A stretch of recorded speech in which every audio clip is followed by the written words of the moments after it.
దేవునికి స్తోత్రం. మీ అందరికీ నా హృదయపూర్వక వందనాలు తెలియజేస్తున్నాను. 130వ కీర్తన 1, 2 వచనాలు మనం చదువుకుందాం.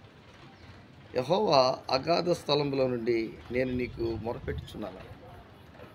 ప్రభువా, నా ప్రార్థన ఆలకింపుము. నీ చెవియొగ్గి నా ఆర్తధ్వని వినుము. దేవుని బిడ్డలారా, ఈ యొక్క దినమందు యాత్రా కీర్తన ఇది. దావీదు జీవితంలో యాత్రలో ఇజ్రాయేలీయులు యాత్రా ప్రయాణంలో వారు యాత్ర చేయుచున్నటువంటి పరిస్థితుల్లో వారి పరిస్థితి ఎలాగుందంటే, అగాధ స్థలములలో వారు సంచరించుచున్నటువంటి పరిస్థితి ఇక్కడ మనకు కనబడుతుంది. వారికి దేవుడు ఖచ్చితంగా అవసరం.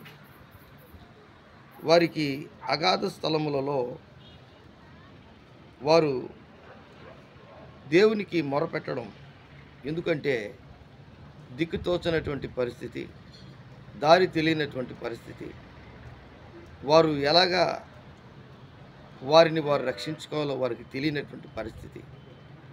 వారు ప్రయాణంలో అంధకారం కావచ్చు, చీకటి కావచ్చు, భయంకరమైనటువంటి కష్టాలు, బాధలు, ఇబ్బందులు కావచ్చు.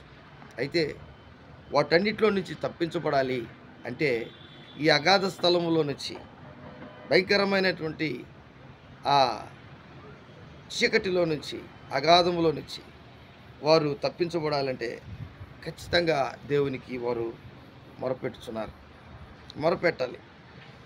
అందుకనే కావున వారు ఏం చేస్తున్నారంటే, 2వ వచనం, ప్రభువా, నా ప్రార్థన ఆలకింపము.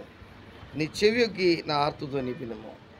ఈరోజు మానవ జీవితంలో ఒక్కొక్కసారి మనం చేసుకునేటువంటి చిన్న చిన్న పొరపాట్లు కావచ్చు, మనకు అగాధ స్థలము లాంటి ఆ ప్రదేశాలకి వెళ్ళినటువంటి పరిస్థితి, ఒక్కొక్కసారి మన బాధలు, కష్టాలు మనకు అలాంటివి కనబడవచ్చు. దిక్కుతోచనటువంటి పరిస్థితిలో మనకు మన పరిస్థితులన్నీ కూడా మన కళ్ళ ముందు ఉండొచ్చు.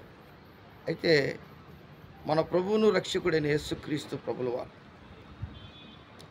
అతనికి అనగా దేవునికి నిజముగా మొరపెట్టు వారికి ఆయన సమీపస్తుడు. నువ్వు అగాధంలో నువ్వు వెళ్ళినా, నువ్వు వేకు రెక్కలు కట్టుకొని ఎగిరి వెళ్ళినా, నీవు